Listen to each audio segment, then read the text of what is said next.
Shalom, saudara-saudara terkasih, selamat pagi.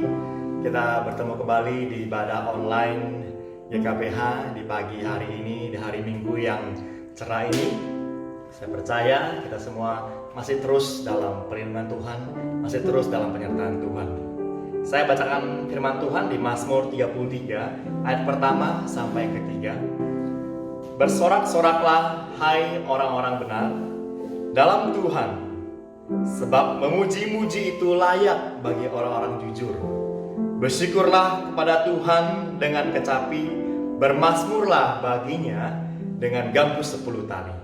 Nyanyikanlah baginya nyanyian baru, petiklah kecapi baik-baik dengan sorak-sorai. Mari kita memasuki ibadah pagi hari ini, kita mau memuji Tuhan. Ya, ibadah ini dimulai, diselenggarakan dalam nama Allah Bapa, Allah Putra, dan Allah Roh Kudus. Mari kita mau memberikan hormat kita buat Allah kita, hormat bagi Allah Bapa.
Sungguh Allah kami, Allah yang maha baik, Allah kami, Allah yang maha kasih.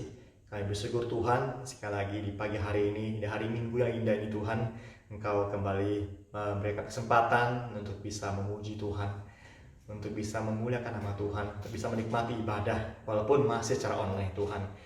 Ya Tuhan, terima kasih sekali kesempatan, kesehatan, untuk penglihatan, untuk pendengaran luar biasa yang Kau beri pada kami. Terima kasih Tuhan, saya percaya bahwa kasih-Mu tidak pernah habis untuk kami semua, dan pengampunan-Mu juga tidak pernah habis untuk kami semua. Sungguh Tuhan, kami berdoa padamu Tuhan, menyerahkan semua saudara-saudari kami dimanapun mereka berada ya Tuhan. Kiranya walaupun secara online itu tidak mengurangi sekali lagi Tuhan semangat mereka dalam memuji Tuhan. Tuhan terima kasih, kami menyerahkan padamu Tuhan sekali lagi ibadah online GKBH pagi dalam tangan Tuhan. Dalam Tuhan Yesus kami berdoa dan bersyukur Tuhan. Haleluya. Amin. Mari saudara kasih, kita akan bersama-sama mengucapkan pengakuan iman kita, pengakuan iman rasuli. Aku percaya kepada Allah, Bapa yang Maha Kuasa, Khalik langit dan bumi, dan kepada Yesus Kristus, Anak yang tunggal Tuhan kita, yang dikandung dari Roh Kudus, lahir dari anak darah Maria, yang menderita sengsara di bawah pemerintahan Pontius Pilatus, disalibkan, mati dan dikuburkan, turun ke dalam kerajaan maut. Pada hari ketiga, bangkit pula dari antara orang mati, naik ke surga, duduk di sebelah kanan Allah Bapa yang Maha Kuasa. Dan dari sana Ia akan datang untuk menghakimi orang yang hidup dan yang mati. Aku percaya kepada Roh Kudus, Gereja yang kudus dan am, persekutuan orang kudus, pengampunan dosa, kebangkitan daging, dan hidup yang kekal. Amin. Ya, saudara kasih, mari kita menaikkan pujian hormat diberi.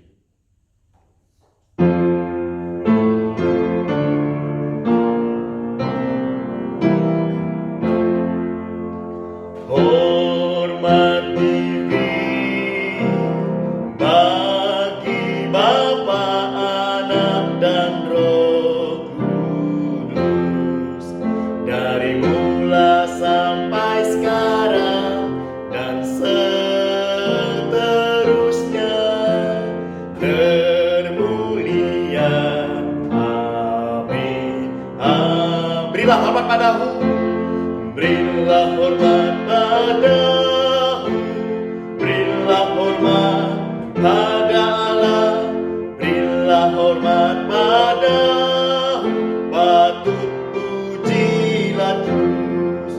Puji Allah pemberi berkat, puji Allah segala bangsa, puji Allah yang tertinggi, puji Bapa, Putra dan Roh. Berilah hormat padahu, berilah hormat padahu, mulia, mulia, mulia, mulia. Berilah hormat padanya, mulia, mulia, mulia, mulia. Berilah hormat padanya. Sekali lagi, berilah hormat padahu, berilah hormat pada Allah, berilah hormat padahu, patut pujilah terus. Puji Allah pemberi berkat, puji Allah segala bangsa, puji Allah yang tertinggi, puji Bapa, Putra dan Roh. Berilah hormat padahu, berilah hormat padahu, mulia, mulia, mulia, mulia. Berilah hormat padanya, mulia, mulia, mulia, mulia. Berilah hormat padanya. Mazmur 86 ayat yang kelima, firman Tuhan mengatakan, sebab Engkau ya Tuhan baik dan suka mengampuni dan berlimpah kasih setia bagi semua orang yang berseru kepadamu. Mari saudara kasih, saat ini kita akan bersama-sama dari hadapan Tuhan, kita mengakui dosa kita meminta pengampunan dari Tuhan Allah kita yang maha kasih, yang maha kuasa. Bapa dalam surga, Bapa yang penuh kasih, Bapa yang penuh kuasa, sungguh Tuhan, kami bersyukur padamu Tuhan, sekali lagi kesempatan kami di hadapan-Mu mengakui dosa kami. Sungguh Tuhan, ampuni kami Tuhan, sekali ampunilah untuk ketidaktaatan kami. Ampunilah Tuhan sekali lagi untuk hati kami yang sering kali kami mendua, hati kami sering kami melupakan Engkau ya Tuhan. Sungguh ya Tuhan Allah kami, ampuni kami Tuhan. Ajar kami untuk hidup makin sempurna seperti Engkau Tuhan. Ajar kami makin hari Tuhan, hidup yang mau terus Tuhan bersyukur dan minta ampun dosa padamu ya Tuhan. Terima kasih Tuhan, terima kasih Allah kami menyerahkan sekali lagi Tuhan untuk doa, mengakuan dosa kami dalam tangan-Mu. Kiranya Tuhan mau mengampuni kami, kiranya Tuhan mau mengasihi kami. Dalam nama-Mu Tuhan, kami sudah berdoa dan syukur. Haleluya. Amin. Marilah saudara kasih, kita akan membaca firman Tuhan. Ya, kita buka firman Tuhan kita, Alkitab kita di 2 Tesalonika. Ya, 2 Tesalonika 2 ayat yang ke-13. Ya, kita akan baca firman Tuhan yang terdapat di 2 Tesalonika 2 ayat yang ke-13. Akan tetapi kami harus selalu mengucap syukur kepada Allah karena kamu, saudara-saudara yang dikasihi Tuhan, sebab Allah dari mulanya telah memilih kamu untuk diselamatkan dalam roh yang menguduskan kamu dan dalam kebenaran yang kamu percayai. Saya ulang sekali lagi ya. Akan tetapi kami harus selalu mengucap syukur kepada Allah karena kamu, saudara-saudara yang dikasihi Tuhan, sebab Allah dari mulanya telah memilih kamu untuk diselamatkan dalam roh yang menguduskan kamu dan dalam kebenaran yang kamu percayai. Wah, sungguh firman Tuhan yang kembali hari ini menguatkan iman kita bahwa Tuhan yang sudah memilih kita, bahwa Tuhan yang sudah menyelamatkan kita, dan Tuhan pun yang kita percaya pasti akan terus menyertai kita semua. Ya, mari saudara kasih, kita terus menjadi saksi Kristus di tengah kondisi seperti ini. Mari kita terus mau tekun dan tetap dekat pada Tuhan kita. Mari kita mau meresponi firman Tuhan pagi hari dengan satu pujian ke tempat yang tertinggilah.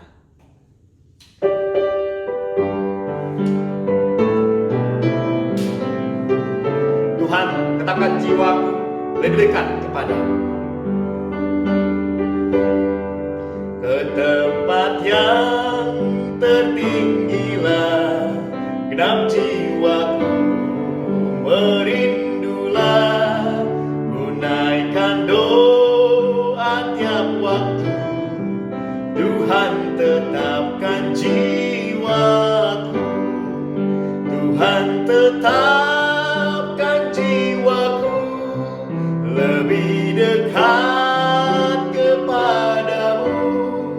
Lebih tinggi ku merindu di tempat yang lebih tinggi. Bait kedua, akan ku tinggalkan dosa serta usaha yang hampa, dengan penuh percayaku tempat yang tinggi ku tuju.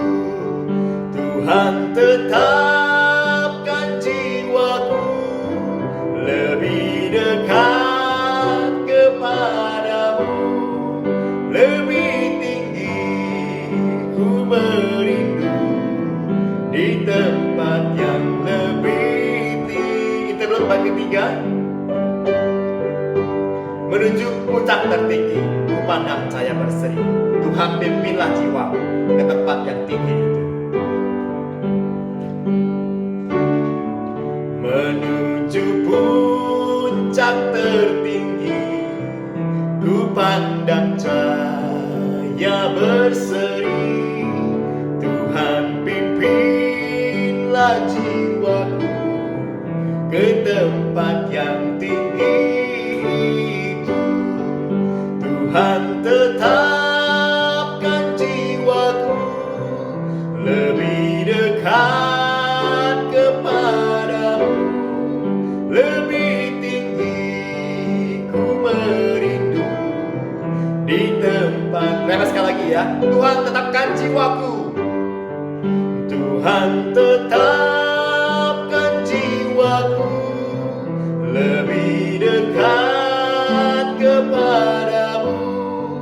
Lebih tinggi ku merindu di tempat yang lebih tinggi. Saat ini kita akan berdoa syafaat. Ya, sebelumnya mari kita mau melakukan satu pujian bahwa hanya kekuatan dan serta penghiburan yang Tuhan terus berikan pada kita semua. Ya, sebelum kita berdoa syafaat, mari kita naikkan pujian ini, kekuatan serta penghiburan.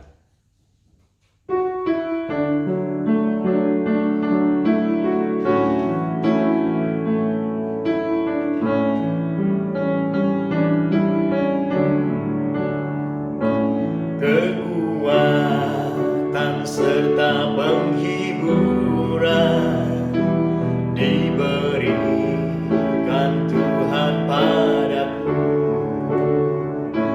Tiap hari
Mari kita akan berdoa. Pertama kita berdoa terus ya untuk pasien, teman-teman kita, saudara kita yang masih terkena positif COVID-19.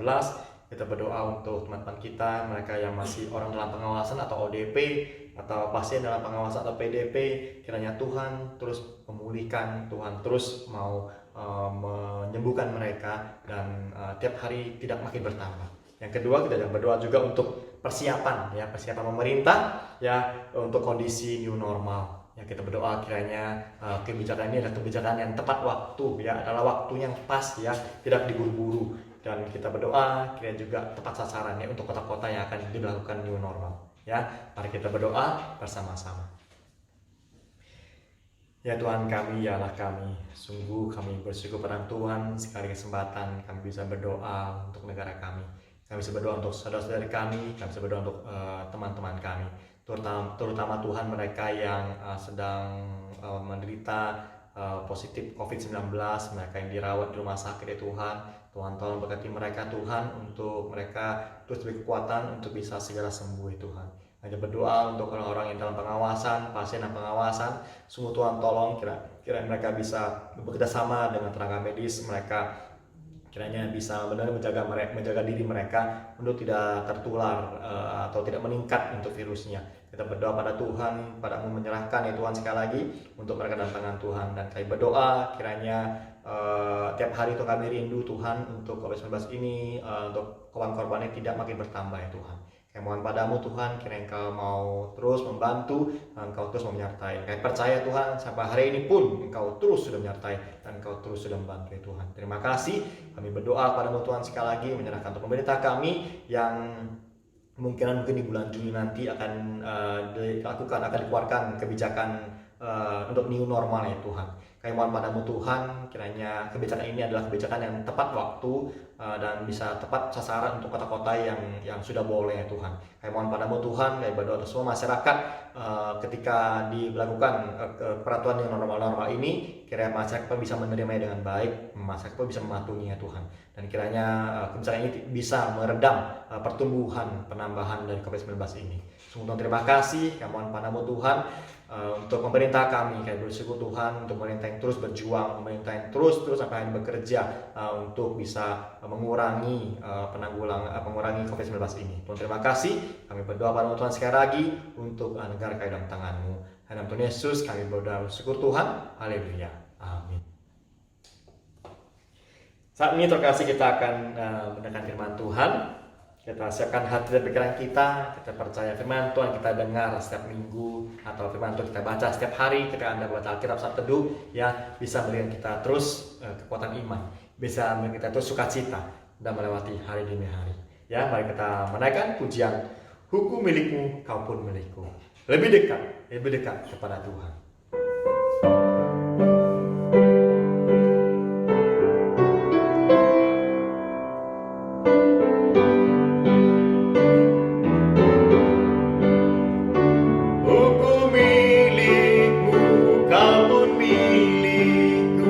Kasih-Mu memuaskan daku, tambahkan iman garku berterbang makin dekat padamu, lebih dekat padamu yang telah mati bagiku, lebih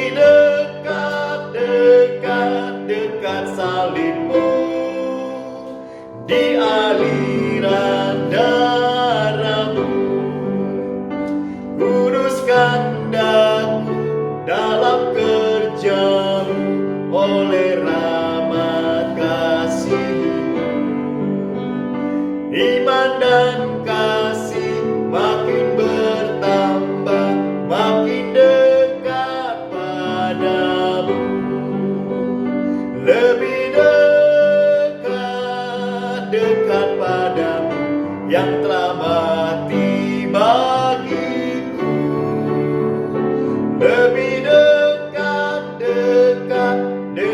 salib-Mu, di aliran darah-Mu. Baik, ketiga interlude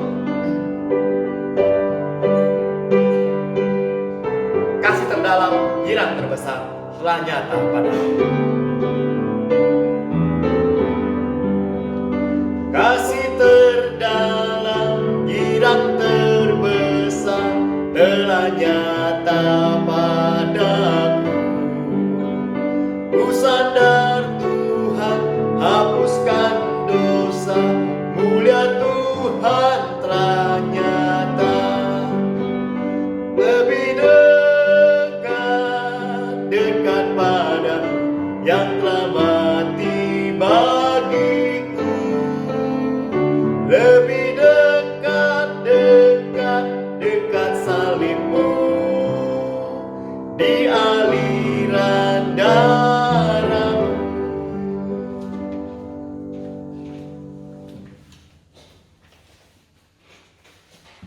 Mari kita berdoa, mohon berkat Tuhan. Ya Tuhan yang mengetahui setiap kebutuhan kami berdoa supaya Tuhan memberkati kami semua melalui firman Tuhan yang akan kami dengar. Dengarkanlah doa kami Tuhan, dalam nama Tuhan Yesus Kristus kami berdoa. Amin. Pada hari ini firman Tuhan diambil dari Kitab Kisah Para Rasul pasal yang pertama ayat 8, dilanjutkan dengan Kisah Para Rasul pasal 2 ayat 1 sampai 18. Kitab Kisah Para Rasul pasal pertama ayat 8 dilanjutkan dengan Kitab Kisah Para Rasul pasal 2 ayat 1 sampai ayat 18. Firman Tuhan berbunyi demikian. Kisah Para Rasul 1 ayat 8. Tetapi kamu akan menerima kuasa kalau Roh Kudus turun ke atas kamu, dan kamu akan menjadi saksiku di Yerusalem dan di seluruh Yudea dan Samaria dan sampai ke ujung bumi. Kisah Para Rasul pasal 2 mulai ayat pertama. Ketika tiba hari Pentakosta, semua orang percaya berkumpul di suatu tempat. Tiba-tiba turunlah dari langit suatu bunyi seperti tiupan angin keras yang memenuhi seluruh rumah di mana mereka duduk. Dan tampaklah kepada mereka lidah-lidah seperti nyala api yang bertebaran dan hinggap pada mereka masing-masing. Maka penuhlah mereka dengan Roh Kudus, lalu mereka mulai berkata-kata dalam bahasa-bahasa lain seperti yang diberikan oleh Roh itu kepada mereka untuk mengatakannya. Waktu itu di Yerusalem tinggal orang-orang Yahudi yang saleh dari segala bangsa di bawah kolong langit. Ketika turun bunyi itu, berkerumunlah orang banyak. Mereka bingung karena mereka masing-masing mendengar rasul-rasul itu berkata-kata dalam bahasa mereka sendiri. Mereka semua tercengang-cengang dan heran, lalu berkata, "Bukankah mereka semua yang berkata-kata itu orang Galilea? Bagaimana mungkin kita masing-masing mendengar mereka berkata-kata dalam bahasa kita sendiri, yaitu bahasa yang kita pakai di negeri asal kita? Kita orang Partia, Media, Elam, penduduk Mesopotamia, Yudea dan Kapadokia, Pontus dan Asia, Frigia dan Pamfilia, Mesir dan daerah-daerah Libya yang berdekatan dengan Kirene, pendatang-pendatang dari Roma, baik orang Yahudi maupun penganut agama Yahudi, orang Kreta dan orang Arab. Kita mendengar mereka berkata-kata dalam bahasa kita sendiri tentang perbuatan besar yang dilakukan Allah." Mereka semuanya tercengang-cengang dan sangat termangu-mangu sambil berkata seorang kepada yang lain, "Apakah artinya ini?" Tetapi orang lain menyindir mereka sedang mabuk oleh anggur manis. Maka bangkitlah Petrus berdiri dengan ke-11 rasul itu, dan dengan suara nyaring ia berkata kepada mereka, "Hei kamu orang Yahudi, dan kamu semua yang tinggal di Yerusalem, ketahuilah dan camkanlah perkataanku ini. Orang-orang ini tidak mabuk seperti yang kamu sangka, karena hari baru pukul 9. Tetapi itulah yang difirmankan Allah dengan perantara Nabi Yoel. Akan terjadi pada hari-hari terakhir, demikianlah firman Allah, bahwa aku akan mencurahkan rohku ke atas semua manusia. Maka anak-anakmu laki-laki dan perempuan akan bernubuat, dan teruna-terunamu akan mendapat penglihatan-penglihatan, dan orang-orangmu yang tua akan mendapat mimpi. Juga ke atas hamba-hambaku laki-laki dan perempuan akan kucurahkan rohku pada hari-hari itu, dan mereka akan bernubuat. Yang berbahagia ialah mereka yang mendengar firman Tuhan, simpan baik dalam hati dan melakukannya." Hari ini adalah hari raya Pentakosta. Hari di mana orang-orang Kristen merayakan pencurahan Roh Kudus. Dan firman Tuhan hari ini diberi tema berkat terbesar bagi gereja. Berkat terbesar bagi gereja. Ada sebuah kisah yang populer 20 tahun yang lalu kira-kira, yang mengisahkan tentang seorang ibu yang sudah lanjut umurnya. Ibu ini mempunyai penyakit yang serius, yaitu penyakit jantung. Semua keluarganya memelihara supaya perasaan ibu ini tidak berubah dengan tiba-tiba, baik itu senang maupun susah.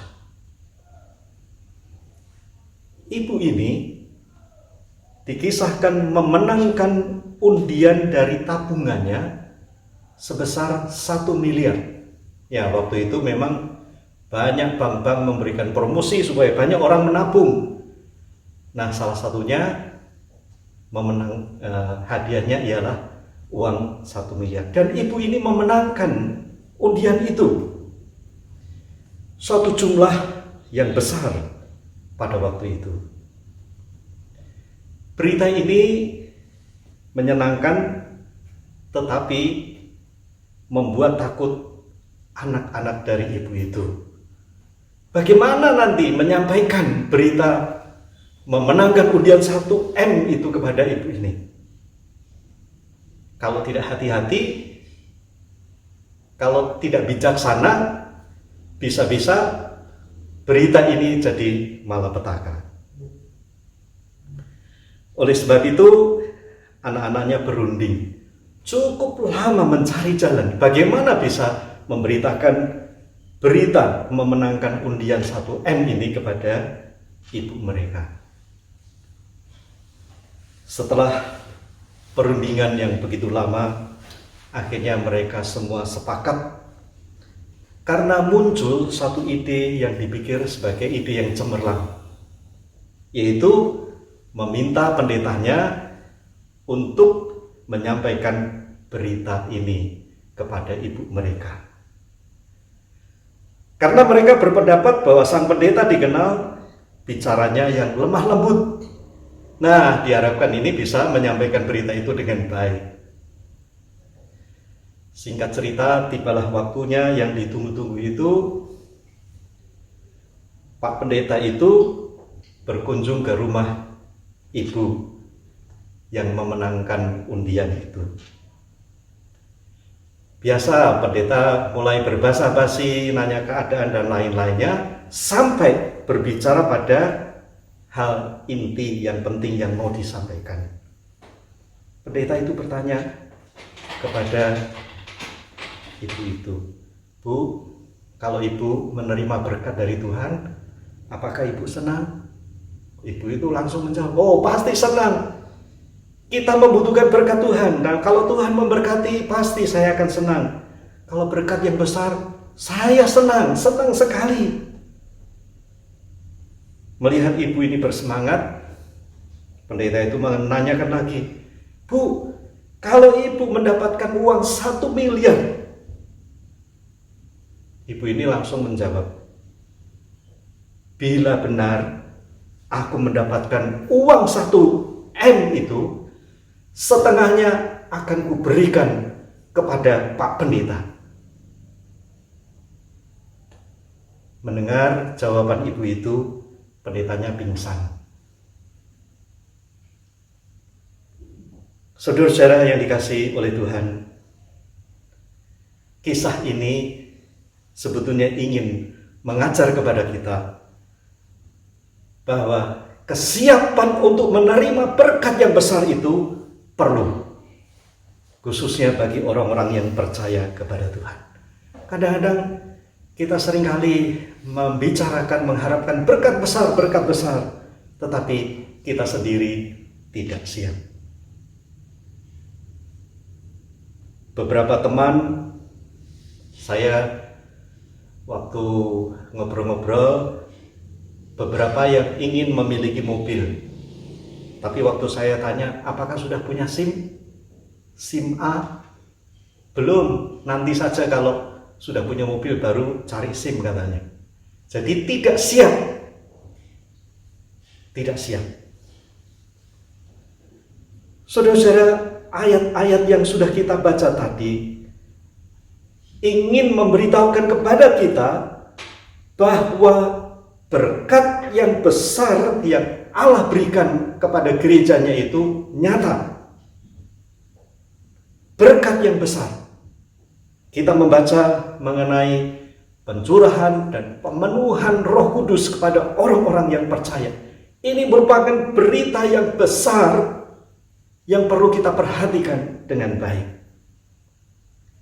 Coba kita perhatikan mengenai perayaan Pentakosta itu. Perayaan Pentakosta itu ialah perayaan pencurahan atau pemenuhan Roh Kudus bagi gereja. Ini merupakan berkat yang besar dan sangat penting. Oleh sebab itu, setiap orang Kristen harus mengingatnya baik-baik karena ini merupakan berkat yang besar. Banyak orang-orang Kristen, gereja-gereja Tuhan seringkali menganaktirikan hari raya Pentakosta ini. Bahkan ada gereja-gereja tertentu yang melupakan perayaan Pentakosta ini. Hari besar orang Kristen dilewati dengan biasa-biasa saja. Padahal kalau kita memperhatikan dengan cermat, ayat-ayat yang berhubungan dengan Roh Kudus jauh lebih banyak dibandingkan dengan ayat-ayat yang berhubungan dengan Natal. Renungkan itu baik-baik. Ada 5 hari raya besar orang Kristen, yaitu Natal, Jumat Agung, Paskah, kenaikan Tuhan Yesus ke surga, dan turunnya Roh Kudus atau Pentakosta ini. Tapi banyak gereja-gereja orang-orang yang seringkali abai terhadap hari raya Pentakosta ini. Malah juga ada orang Kristen yang beranggapan kita tidak usah berbicara tentang Pentakosta lah. Kita ini orang Kristen, kita ini bukan orang Pentakosta. Saya mendengar itu. Bagaimana mungkin hal ini bisa terjadi?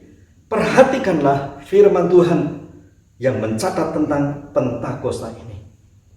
Alkitab ini adalah untuk kita semua orang yang percaya.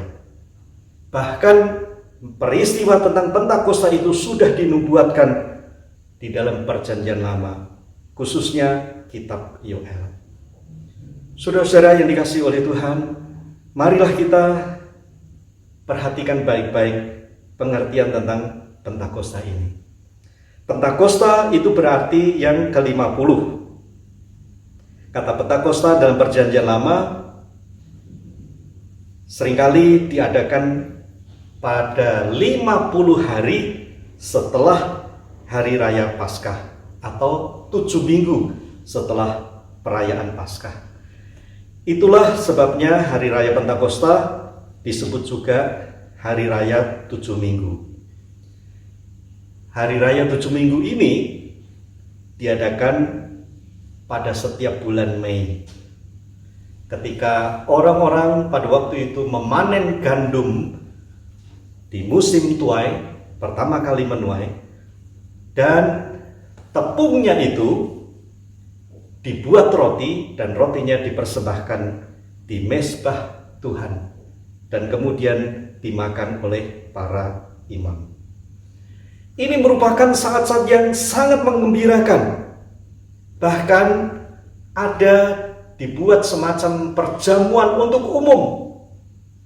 Orang-orang miskin, orang-orang asing diundang untuk bisa makan bersama, diundang dalam perjamuan yang diadakan untuk makan dan bersukacita bersama.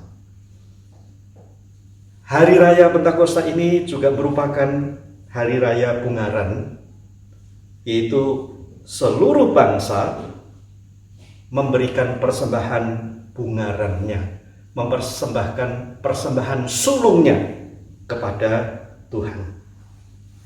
Hari Raya Pentakosta merupakan hari yang penuh sukacita, penuh kegembiraan dan ucapan syukur kepada Tuhan. Dan pria-pria Yahudi pada waktu datang ke Bait Allah, mereka tidak datang dengan tangan hampa, tetapi dengan membawa persembahan bungaran itu, persembahan yang khusus yang diberikan kepada Tuhan.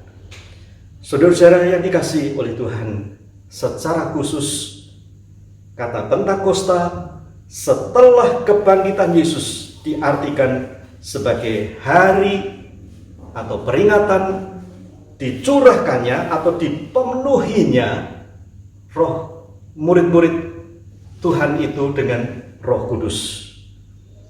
Para pengikut Kristus dipenuhi dengan Roh Kudus. Seperti yang kita baca tadi di dalam kitab Kisah Para Rasul pasal 2 ayat 1-11. Sebenarnya peristiwa Pentakosta ini begitu penting bagi gereja, dan kita pun perlu memperingati dan merayakannya dengan sungguh-sungguh. Jangan diabaikan. Ingat mengenai Roh Kudus dan perannya yang begitu penting bagi gereja, bagi kita semua. Di dalam firman Tuhan, Roh Kudus itu diberikan oleh Tuhan sebagai jaminan.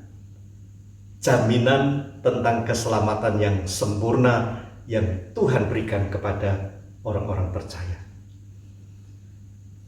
Pentakosta ini mengingatkan tentang Roh Kudus dan tugas pentingnya, yaitu sebagai tanda bahwa orang-orang yang percaya kepada Tuhan Yesus Kristus, mereka akan mendapatkan keselamatan yang sempurna, dan jaminannya adalah Roh Kudus itu sendiri.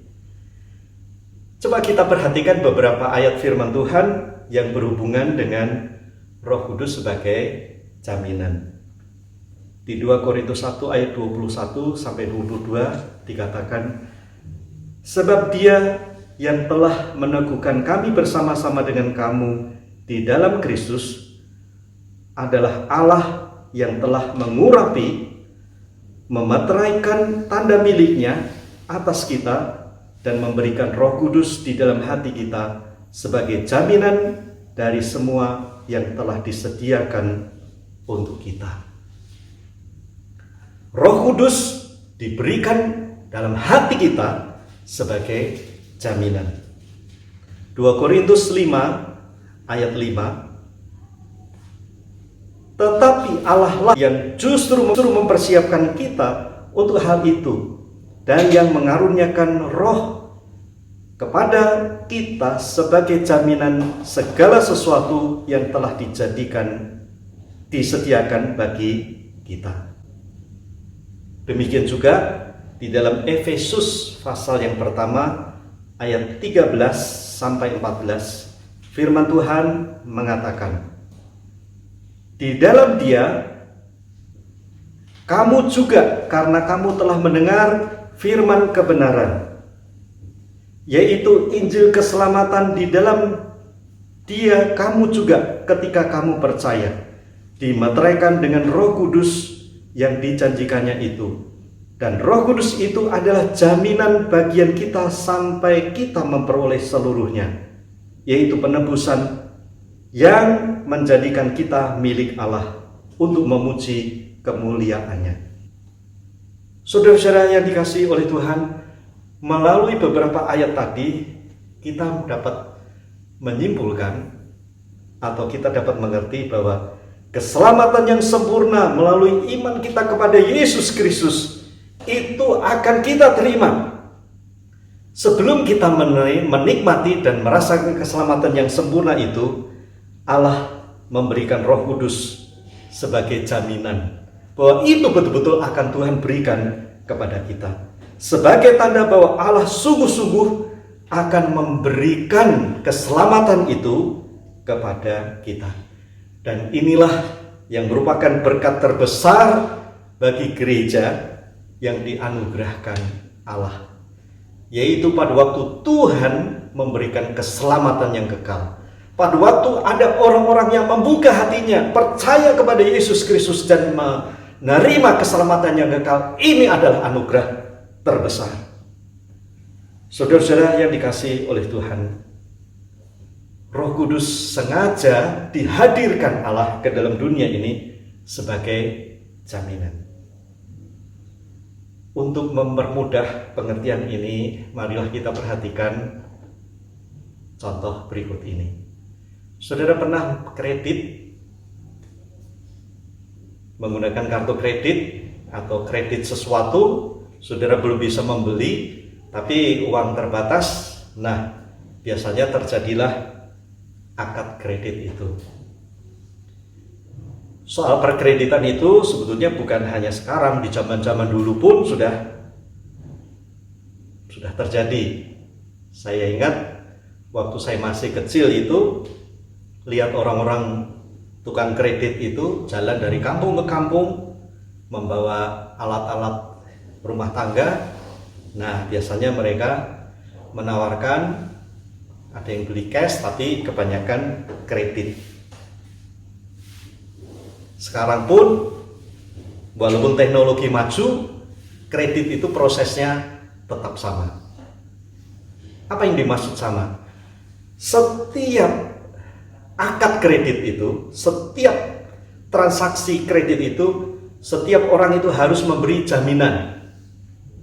Ada DP, ya, tanda jadi. Ada yang berapa persen, ada yang, ya, saya tidak tahu, tergantung barang apa yang akan kita beli. Kalau menggunakan kartu kredit pun, orang tidak akan memberikan kartu kredit itu asal-asalan. Diselidiki dulu. Ada yang menjamin bahwa setiap kredit yang diberikan itu pasti akan dibayar. Nah, tanda jadi atau jaminan inilah yang meyakinkan orang untuk bisa melepaskan barangnya itu dan diangsur dibayar secara kredit. Saudara-saudara yang dikasihi oleh Tuhan, melalui analogi seperti inilah Roh Kudus diutus Allah ke dalam dunia ini, yang menunjukkan bahwa Allah betul-betul akan menyelamatkan kita kalau kita percaya kepada Tuhan Yesus Kristus. Sebagai tandanya yaitu Roh Kudus yang diam di dalam hati kita masing-masing. Pada hari Pentakosta, kita mengingatkan hal yang sangat penting dalam hidup kita, hidup bergereja, yaitu Roh Kudus yang menjadi jaminan keselamatan yang Tuhan sediakan bagi kita. Oleh sebab itu, pertanyaan yang perlu kita tanyakan dalam diri kita masing-masing ialah, sudahkah kita menerima jaminan itu? Sudahkah kita menerima Roh Kudus?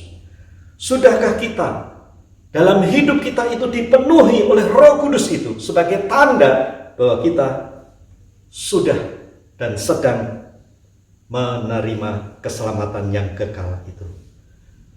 Saudara-saudara yang dikasihi oleh Tuhan, marilah setiap kali kita mengingat karya Roh Kudus yang besar dalam hidup kita, kita ingat ini sebagai jaminan bahwa Tuhan akan memberikan keselamatan yang kekal dalam kehidupan kita. Hal yang tidak kalah pentingnya, marilah kita coba perhatikan pekerjaan Roh Kudus. Pada waktu kita memperingati Hari Raya Pentakosta, hari dipenuhinya Roh Kudus, hari dicurahkannya Roh Kudus kepada murid-murid yang waktu itu berkumpul di Yerusalem. Marilah kita mengingat juga pekerjaan Roh Kudus. Begitu kita mengingat pekerjaan Roh Kudus, seharusnya kita juga perlu mengingat karunia-karunia yang Tuhan berikan melalui Roh Kudus itu. Kita juga mengingat akibat pekerjaan Roh Kudus itu, buah-buah Roh itu yang dicatat dalam kitab Galatia pasal 5. Kita juga harus mengingat bahwa Roh Kudus itu penting bagi kehidupan kita pada waktu kita menjalani hidup di dalam dunia ini. Murid-murid waktu itu, setelah Tuhan Yesus naik ke surga, mereka hidup seakan-akan dalam kesendirian. Tetapi begitu Roh Kudus dicurahkan, hidup mereka berubah. Yang tadinya mereka hidup dalam ketakutan, sekarang mereka hidup berani karena Roh Kudus yang menyertai hidup mereka. Saudara-saudara, peristiwa yang terjadi pada hari Pentakosta waktu itu sungguh luar biasa. Di dalam Kisah Para Rasul pasal 2 ayat 2 dan 3 dikatakan, tiba-tiba turunlah dari langit suatu bunyi seperti tiupan angin keras yang memenuhi seluruh rumah di mana mereka duduk. Dan tampaklah kepada mereka lidah-lidah seperti nyala api yang bertebaran dan hinggap pada mereka masing-masing. Saudara-saudara, ini suatu peristiwa yang spektakuler, suatu peristiwa yang tidak sehari-hari terjadi. Bahkan hanya sekali itu ada suara gemuruh yang begitu hebat seperti tiupan angin keras. Dan ada lidah-lidah api itu hinggap di atas kepala orang-orang yang percaya. Roh Kudus memenuhi orang-orang percaya. Akibatnya mereka semua menjadi saksi-saksi Tuhan. Dan inilah pekerjaan Roh Kudus itu. Tuhan menjanjikan di dalam ayat 8 Kisah Rasul pasal yang pertama, kalau Roh Kudus turun atas kamu, kamu akan menjadi saksi Tuhan. Kita semua adalah saksi Tuhan. Harusnya setelah Roh Kudus dicurahkan dalam kehidupan kita masing-masing. Namun Alkitab tidak hanya mencatat hal itu sebagai pekerjaan Roh Kudus. Ada pekerjaan-pekerjaan Roh Kudus lain yang harusnya kita ketahui. Roh Kudus adalah sebagai penolong. Itu istilah yang dipakai oleh Tuhan Yesus. Karena di dalam Yohanes pasal 14 ayat 16 sampai 17 dikatakan, Aku akan minta kepada Bapa dan Ia akan memberikan kepadamu seorang penolong yang lain, supaya Ia menyertai kamu selama-lamanya, yaitu Roh kebenaran.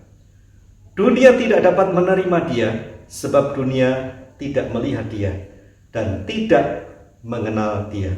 Tetapi kamu mengenal Dia, sebab Ia menyertai kamu dan akan diam di dalam kamu. Roh Kudus yang kita peringati kehadirannya dalam dunia, kehadirannya dalam tanda petik dalam dunia, mempunyai tugas yang perlu kita ingat, yaitu menolong dan menyertai kita. Satu paket yang luar biasa, menolong dan menyertai kita. Roh Kudus mampu menolong kita dan selalu menyertai kita. Memang pada saat-saat kita butuh pertolongan, kalau ada orang yang mampu menolong kita, Tapi kalau tidak bersama dengan kita, tidak ada gunanya. Contoh, kalau kita lagi butuh duit, kita punya teman yang punya duit dan seringkali mengasihi kita, memberi kepada kita. Tapi kalau waktu itu tidak bersama-sama dengan kita, tidak ada gunanya. Atau ada orang yang mau menyertai kita, tapi kalau tidak punya kemampuan untuk menolong kita, juga tidak ada gunanya. Firman Tuhan mengatakan, Roh Kudus itu sebagai penolong yang menyertai kita selama-lamanya.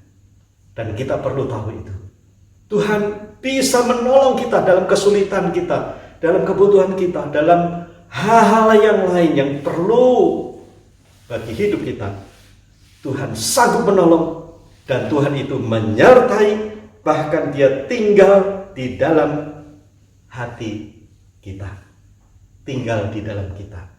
Saudara-saudara yang dikasihi oleh Tuhan, bukan hanya sebagai penolong, tetapi Roh Kudus juga sebagai penghibur, pengajar, dan pengingat kepada kita semua.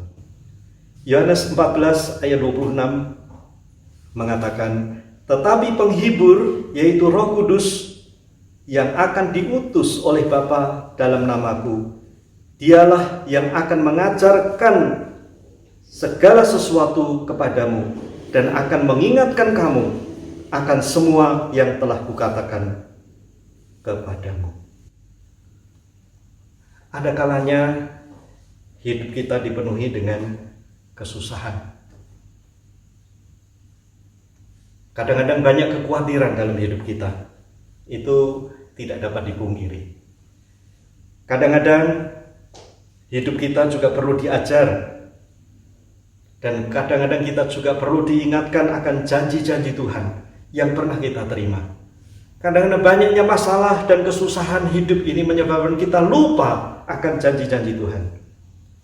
Namun dengan hadirnya Roh Kudus mengerjakan semua itu untuk kita, yaitu menghibur, mengajar, dan mengingatkan kita akan janji-janji Tuhan.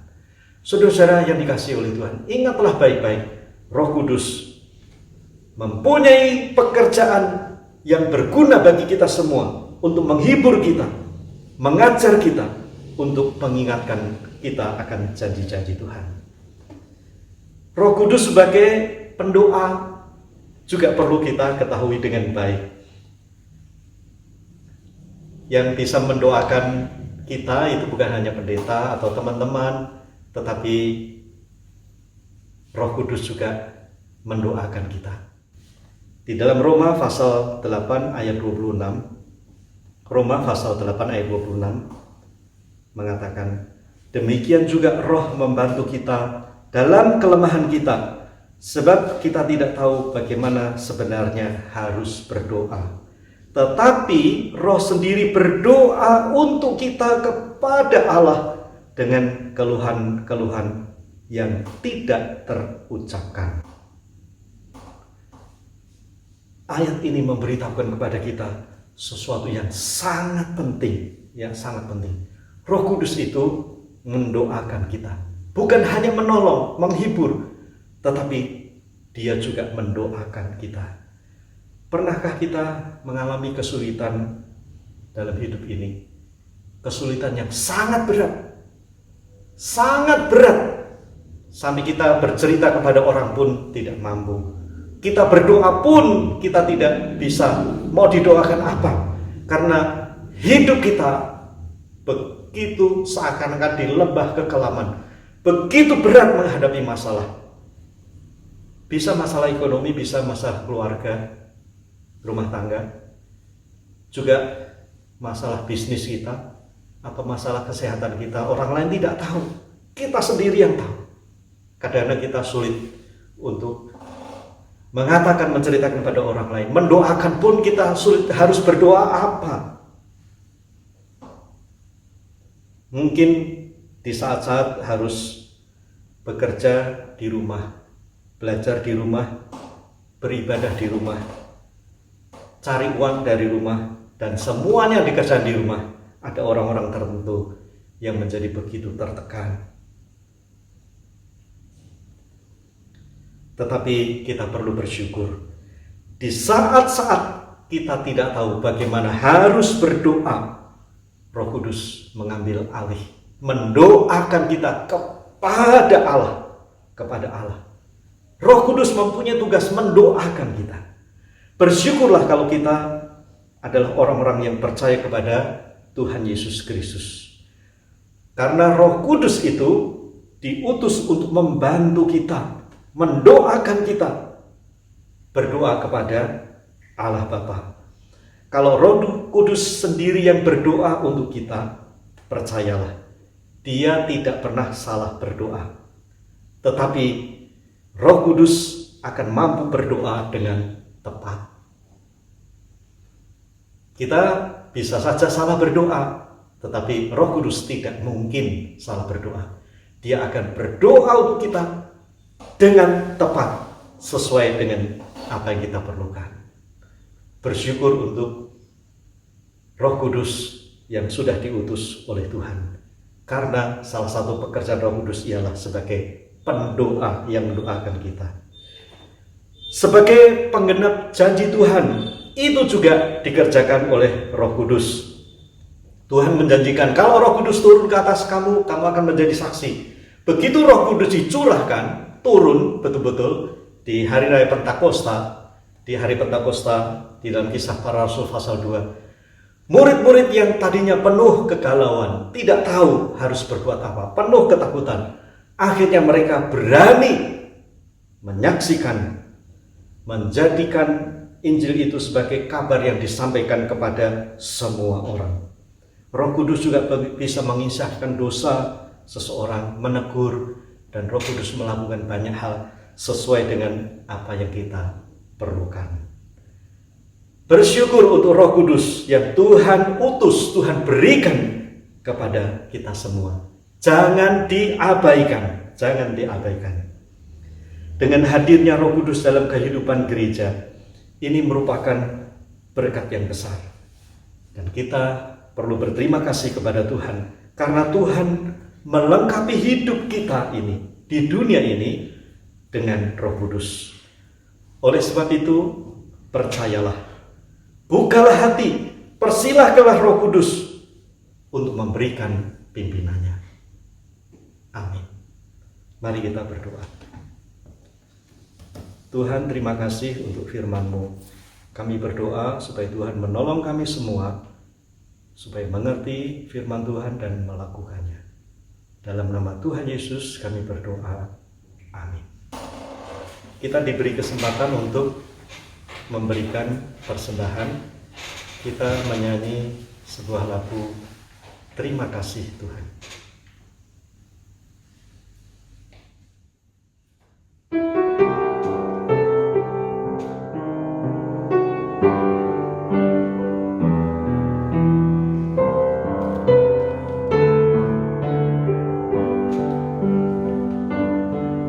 Terima kasih Tuhan untuk kasih setiamu yang ku alami dalam hidupku.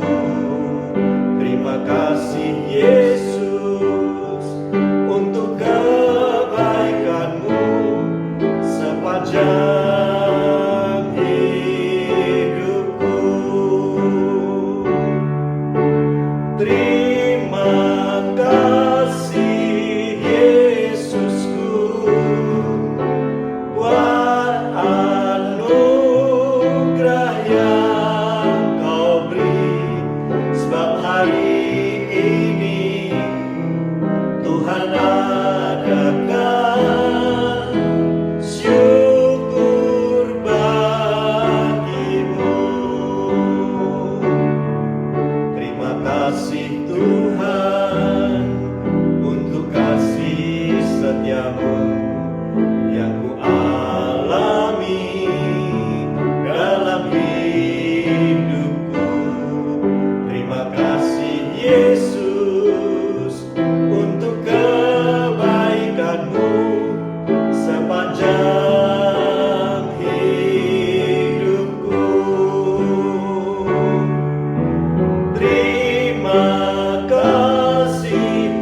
persembahan kita kepada Tuhan. Tuhan, terimalah persembahan kami dan berkatilah kami semua, supaya hidup kami dapat mempermuliakan nama Tuhan. Kami juga berdoa untuk persembahan yang sudah terkumpul, biar Tuhan akan memakai untuk memperlancar pekerjaan Tuhan. Dalam nama Tuhan Yesus kami sudah berdoa. Amin. Mari kita menyanyikan lagu Pelangi Kasih.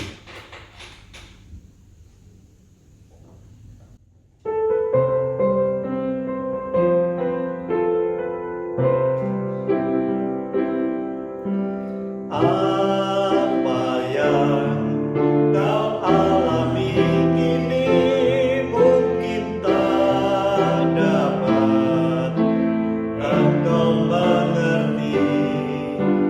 Satu hal tanamkan di hati, indah semua yang Tuhan beri. Tuhanmu tak akan memberi ular beracun pada yang minta roti. Cobaan yang engkau alami tak melebihi kekuatanmu. Tangan Tuhan sedang merendam suatu karya yang agung mulia. Saatnya akan tiba nanti, kau lihat pelangi kasih-Nya. Tangan Tuhan sedang merendam suatu karya yang agung mulia. Saatnya akan tiba nanti, kau lihat pelangi kasih-Nya. Kita tundukkan kepala dan menerima berkat Tuhan. Saudara-saudara yang dikasihi oleh Tuhan, terimalah berkat Tuhan. Berkat dan anugerah dari Allah Bapa, kasih Tuhan Yesus Kristus, dan persekutuan dari Roh Kudus menyertai saudara sekalian dari sekarang ini sampai selama-lamanya. Amin. Doksologi.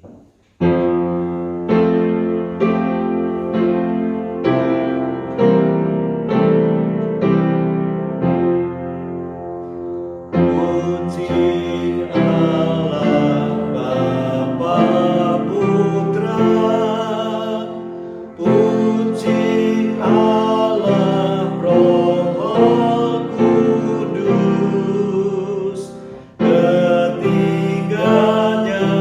yang esa.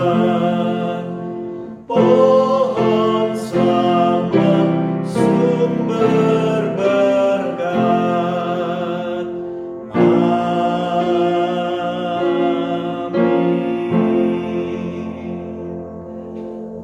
Tuhan memberkati, sampai berjumpa di kebaktian-kebaktian yang akan datang.